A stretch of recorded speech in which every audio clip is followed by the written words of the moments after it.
반갑습니다. 소득세 분리과세 키워드 다 모아봤으니까 같이 볼게요. 분리과세에 대한 것만 모아놨습니다. 분리과세 대상은 이자소득과 배당소득으로서 거주자와 그 배우자의 당해소득이 합계액이 2천만 원 이하인 경우, 그리고 연 300만 원 이하인 기타소득, 연 1,200만 원 이하인 연금소득은 분리과세 할 수 있습니다. 임대주택 분리과세인데요. 등록임대주택의 임대사업에서 발생한 사업소득 금액은 총 수익 금액에서 필요경비 60%를 체감합니다. 암기하셔야 돼요. 등록 안 했으면 50%죠. 금액으로 하되 분리과세 주택임대소득을 제외한 해당 과세기간의 종합소득 금액이 2천만 원 이하일 때 추가로 400만 원 차감하게 되죠. 그 등록 안 했으면 50% 필요경비이고 2천만 원 이하인 경우에 추가로 200만 원을 차감하게 되고요. 그렇죠?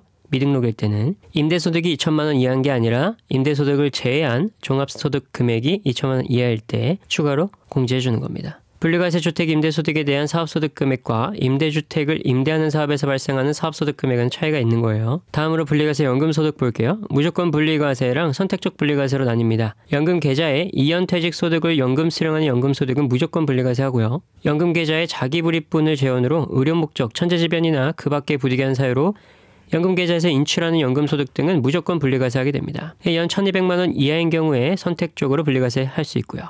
금융소득에 대해서 분리과세 한번 볼까요? 분리과세를 신청한 장기채권의 이자소득이 있는데요.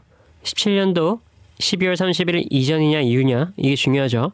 자, 이전이라면 다시 12년도 12월 31일 이전인지 이후인지로 나뉜 게 되는 거예요. 이전이라면 보유기간에 관계없이 분리과세 신청 가능합니다. 30% 세율로 과세하는 거죠. 신청하지 않은 경우에 14% 세율로 원천징수하는 조건부 종합과세 대상 금융소득으로 보게 되는 거고요. 그럼 13년 1월 1일 이후에 발행한 장기채권에 대해서 3년 이상 계속해서 보유한 거주자가 매입한 날부터 3년이 지난 후에 발생되는 이자와 할인액에 대해서만 분리과세 신청이 가능합니다. 분리과세 신청하면 30% 세율이라고 했습니다. 자, 반면에 18년 1월 1일 이후에 발행된 장기채권인 경우에는 14%의 세율로 원천징수하는 조건부 종합과세 대상 금액소득으로 보는 거예요. 분리과세 된다, 안 된다? 안 된다. 그래서 장기채권 이자소득은 17년 12월 31일 이전과 이후로 나뉘게 되고, 이전은 분리과세 신청이 가능한데 다시 12년 12월 31일 이전이냐 이후냐 나뉘게 되고요. 12년 12월 31일 이전이면 보유기간에 관계없이 신청이 가능하고, 신청하지 않은 경우에는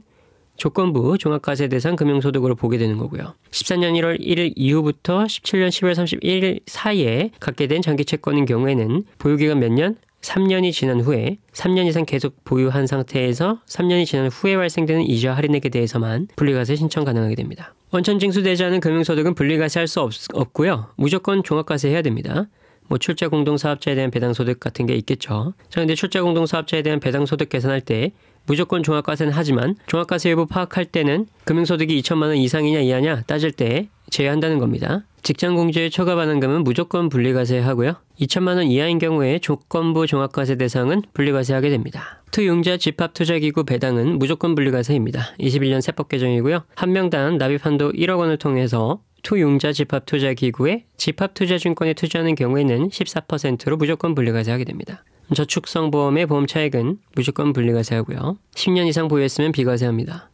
세금 우대 종합저축은 무조건 분리과세합니다. 9%고요. 근로소득에 있어서 분리과세는 일용 근로자의 근로소득은 분리과세하죠. 근로소득 공제액은 1일에 15만 원씩 공제해주고, 자, 세율은 6% 되겠습니다. 외국인 근로자에 대한 과세 특례인데 19%를 곱한 금액을 그 세액으로 해서 분리과세할 수 있게 됩니다. 그 유능한 외국인 근로자 해외 유출 막는 거, 그것 때문에 이걸 만든 거죠. 분리과세 기타 소득에 관해서 볼게요. 자, 무조건 분리과세하는 기타 소득입니다. 복권, 경품, 그리고 승마특별권, 슬롯머신, 연금 계좌에서 연금에 수령한 기타 소득도 무조건 분리과세하네요. 그렇죠?